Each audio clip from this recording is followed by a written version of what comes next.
C'est Patrick. J'aimerais que nous parlions de volonté, c'est-à-dire comment l'ego peut-il utiliser sa volonté pour mettre un terme à la réflexion, pour mettre un terme aux pensées qui l'envahissent constamment. Très bien.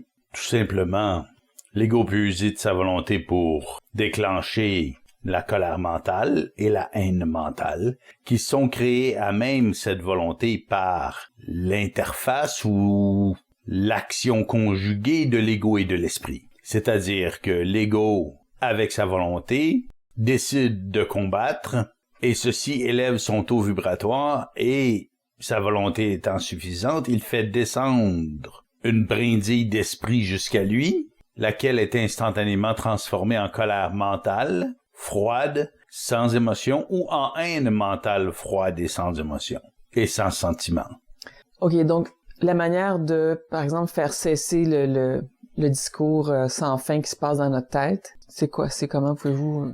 C'est de décider par volonté qu'il s'arrête. Donc, la volonté, elle appartient à l'ego. Je ne dis pas que la volonté est pleinement développée dans l'ego. Elle est extrêmement conditionnée, manipulée, endiguée et autrement paramétrée de beaucoup de façon à minimiser la liberté d'utilisation de l'ego de cette volonté. Mais lorsque l'ego unit sa volonté à la décision de faire taire ses mensongers de l'autre côté, qui lui parle continuellement à travers ce qu'il croit être sa pensée, s'il le décide de manière suffisamment forte, suffisamment absolue, il fera descendre un peu de son esprit jusqu'à lui, et dans ce mouvement se créera nécessairement une énergie de combat relativement à ses bourreaux de l'autre côté. Donc, ce qu'il faut comprendre, c'est que l'esprit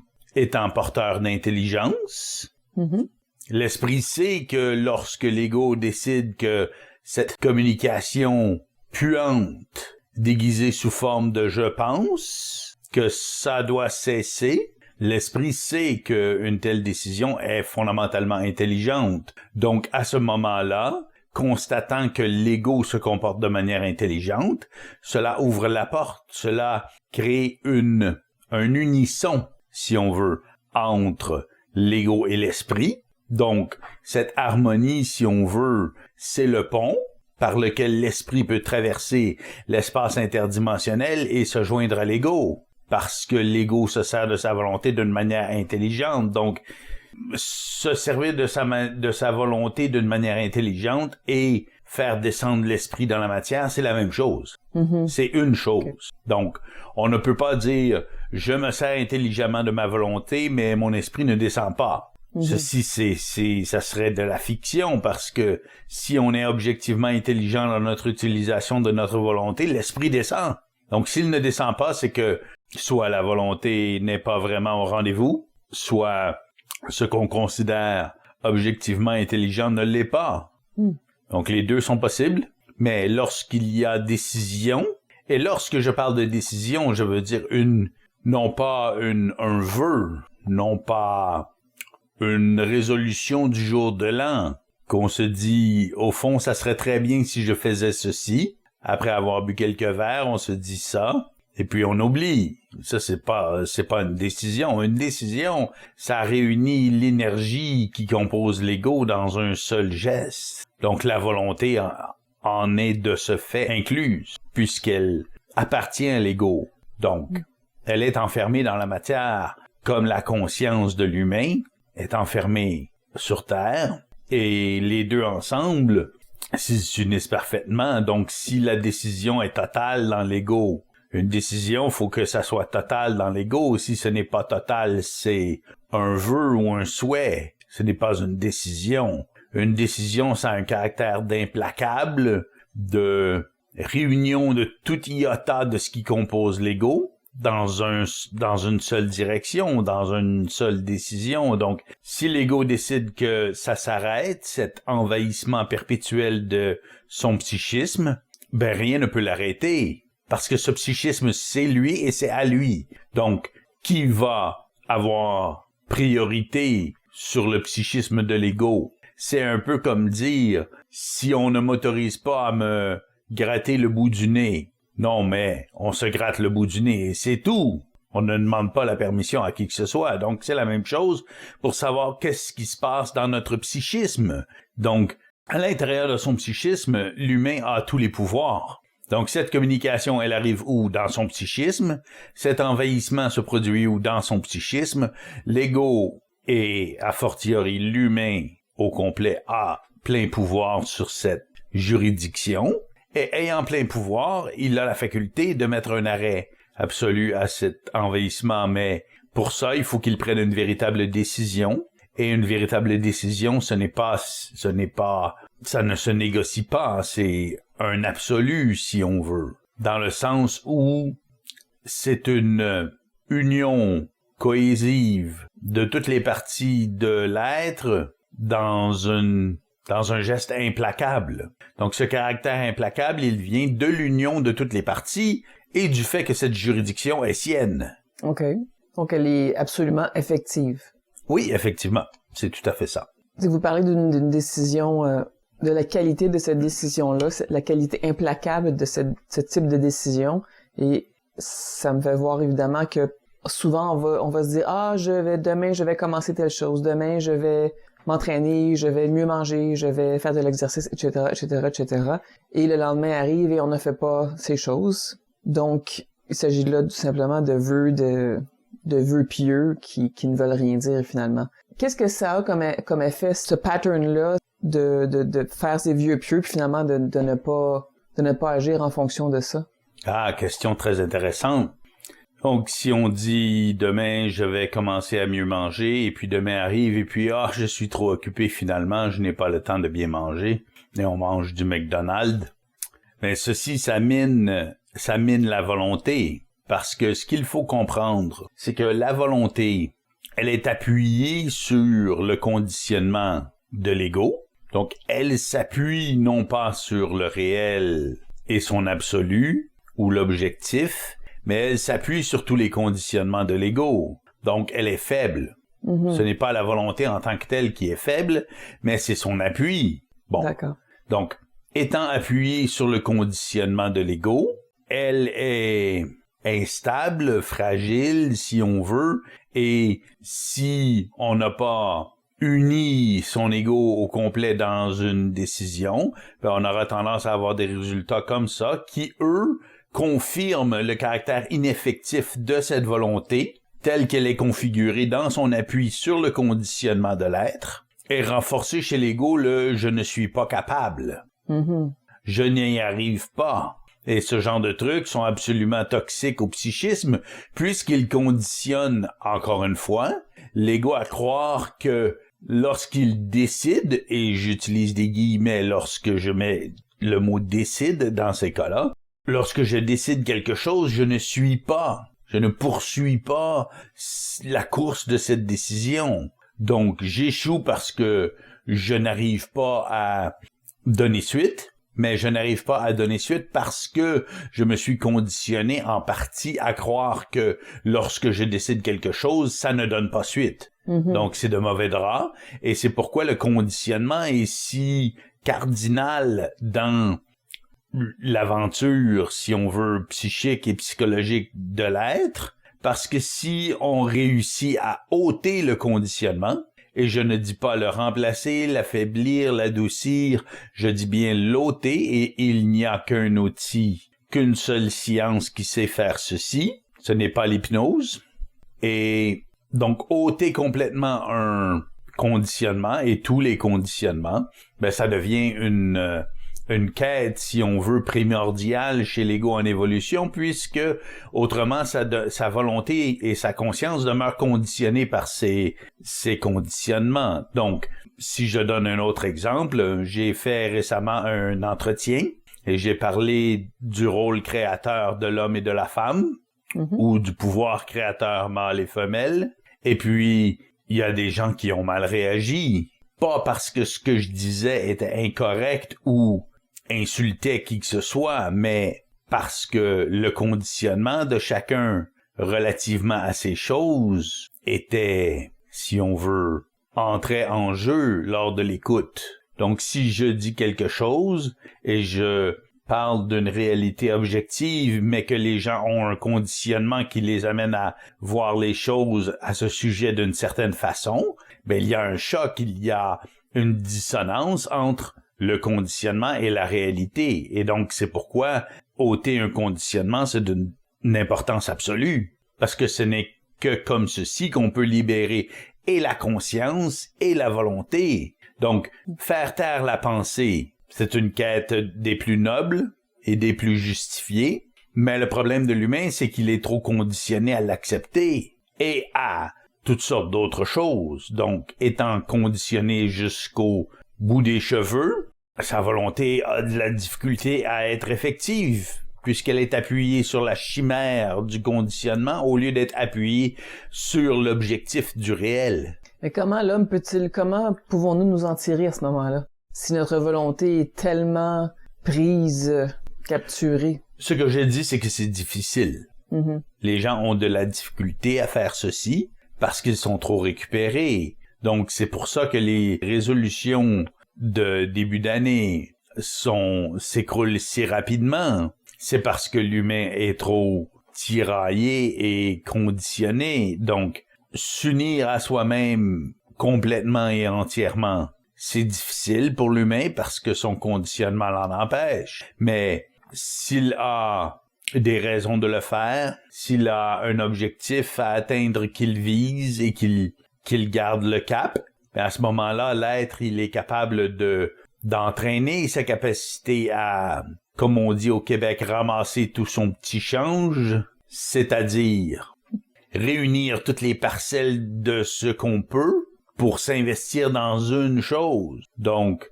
ceci, ça peut prendre des mois d'entraînement assidu à tous les jours avant de développer, comme je disais, la colère ou la haine mentale. Donc, un être humain peut se pratiquer pendant des mois avant d'être capable de prendre une décision qui est absolue dans la juridiction de son psychisme. Donc, s'entraîner comme ceci pendant des mois, on va dire oui, mais c'est de la connerie, on va pas s'entraîner pendant des mois à chaque décision qu'on veut prendre. Mais je dis pourquoi pas, qu'est-ce qu'on a d'autre à faire? Souffrir? Être des esclaves? Ça donne quoi? Alors, on va souffrir pendant 70, 80 ans, 90 peut-être? Durant notre vie, peut-être s'entraîner pendant quelques mois pour prendre une décision qui va changer le cap et diminuer notre souffrance. C'est déjà bien.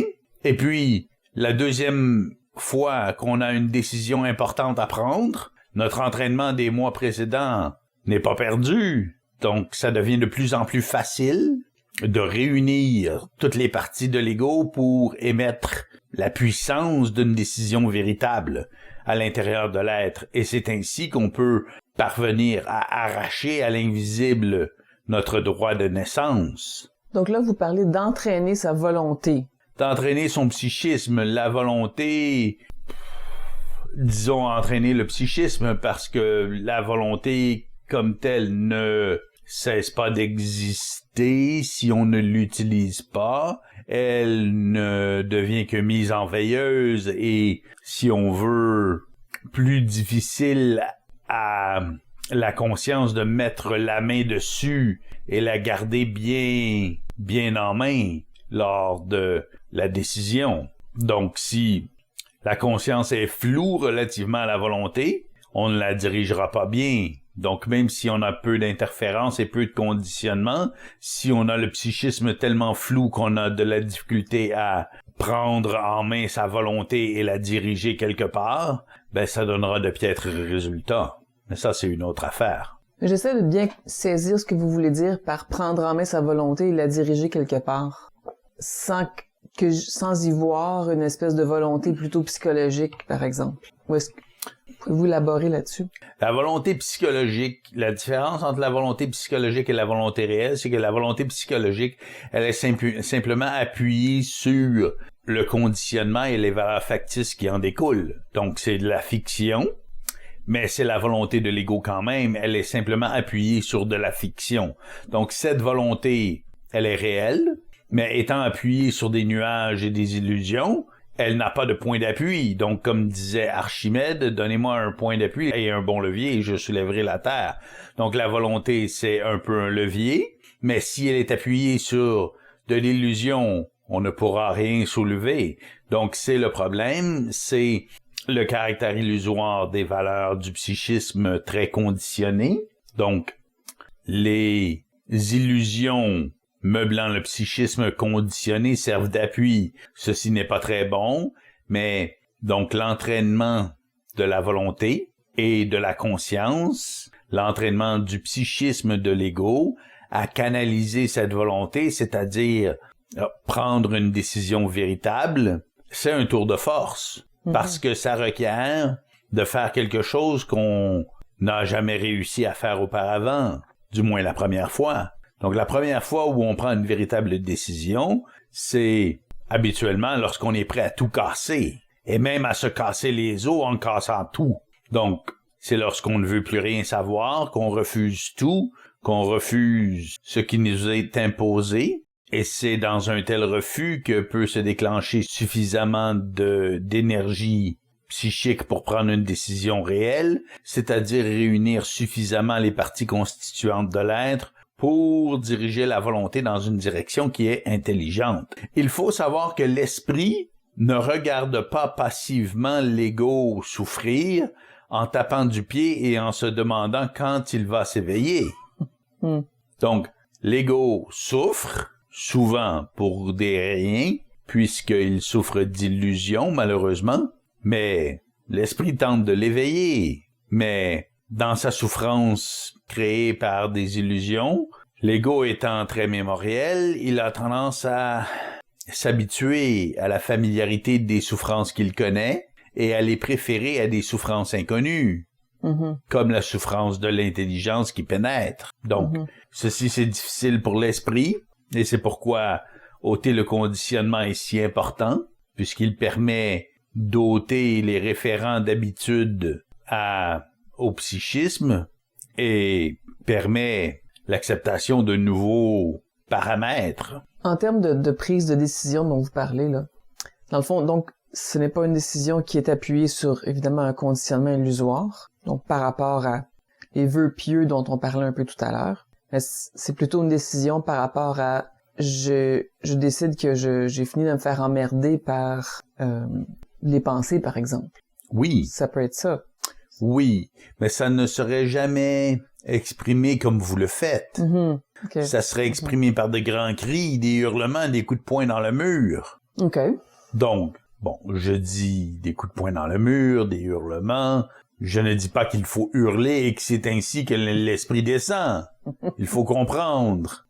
Donc, je n'étais pas là, mais je connaissais quelqu'un qui était là, qui disait Bernard de Montréal, des fois, dans sa colère, pouvait prendre une chaise ou même une table et la lancer par la fenêtre. Il créait des chocs, mais aussi il déclenchait sa colère psychique pour justement faire la guerre aux ordures de l'autre côté. Bon, je ne dis pas encore une fois qu'il faut singer Bernard de Montréal et lancer des meubles à travers les fenêtres pour faire sortir le méchant, comme on dit au Québec. C'est ridicule. Bon, je ne dis pas que Bernard de Montréal est ridicule non plus, car il y a des gens pour tout prendre hors contexte. Mais le déclenchement d'une décision et de la volonté de combattre, ça ne se fait pas en se décrottant le nez. Oui. Ça ne se fait pas par la pensée non plus.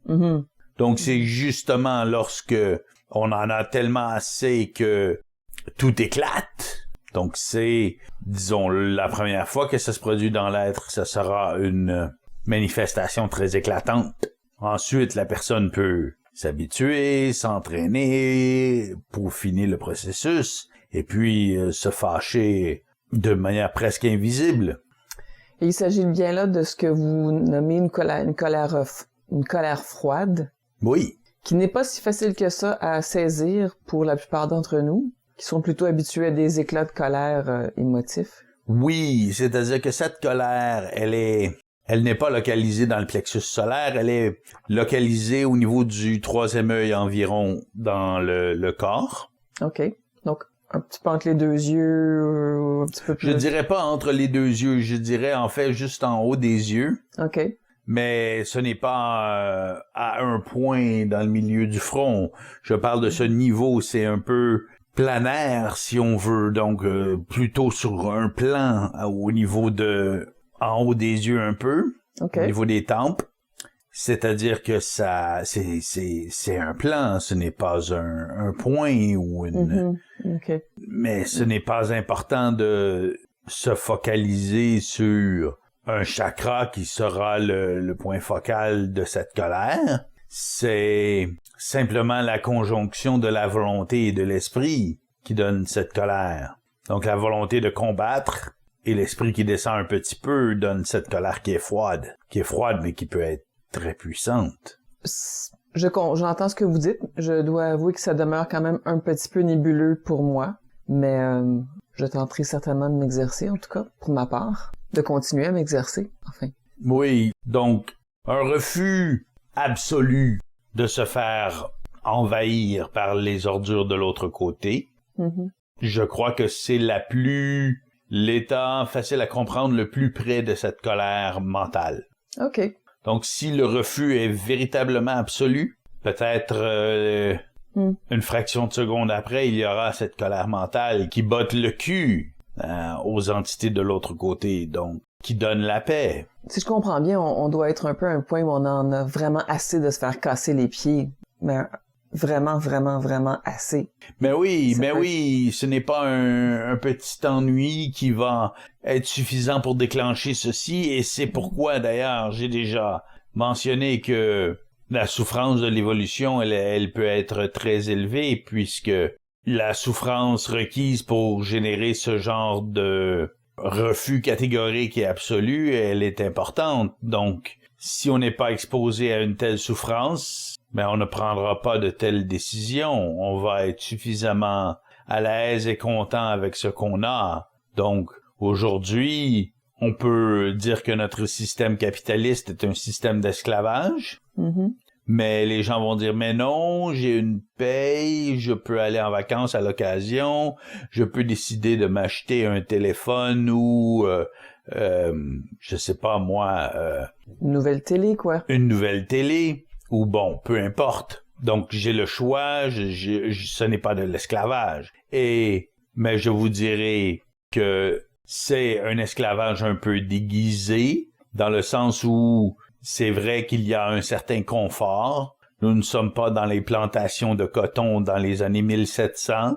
Nous avons des matelas mieux rembourrés. Nous avons l'opium du peuple qui est maintenant la télé et l'Internet. Mais toutes ces distractions ne sont là que pour nous empêcher de voir que nous sommes dans un système d'esclavage et adoucir un peu la souffrance de ce système et ainsi nous garder captifs. Bon, pourquoi je dis ceci? Parce que je compare avec la souffrance requise pour prendre la décision de mettre les ordures dehors. Donc, il faut vraiment qu'ils nous cassent les pieds beaucoup, parce que sinon, on se dit, mais c'est normal. Les autres aussi ont ceci.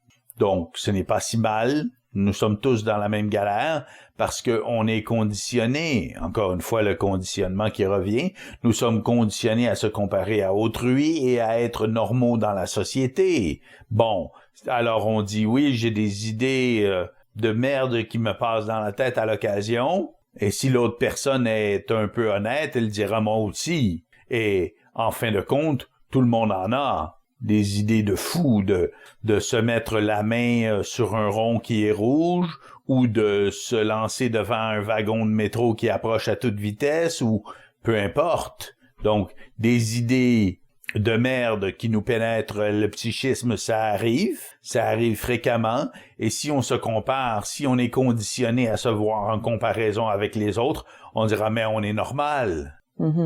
Donc, ce n'est pas en se voyant dans la norme et en disant mais ça doit être correct puisque c'est normal qu'on développera une colère de révolution. Donc Psyance, mon œuvre Psyance, la révolution de l'esprit, c'est une révolution parce que c'est le refus absolu de se faire emmerder par ces ordures de l'autre côté. Donc un refus absolu comme ceci, c'est l'équivalent psychique d'une révolution armée. On ne kidnappe pas des politiciens, mais on ferme les frontières aux ennemis de notre psychisme. Et donc, c'est la guerre, c'est une insurrection armée dans le psychisme au niveau individuel. Donc, c'est pourquoi Science s'appelle la révolution de l'esprit, parce que c'est l'insurrection et le refus total du régime présent d'esclavage par ces merdes de l'autre côté. Très bien. Merci beaucoup. Nous espérons que vous avez apprécié cet entretien entre C. Patrick et DJ Solar. Visitez notre site web à révolutiondesprit.com pour en savoir plus sur notre outil Science, la révolution de l'esprit et pour découvrir d'autres entretiens audio disponibles seulement dans notre boutique en ligne. Pour tout autre renseignement, consultez les liens se trouvant dans la description sous la vidéo. Merci.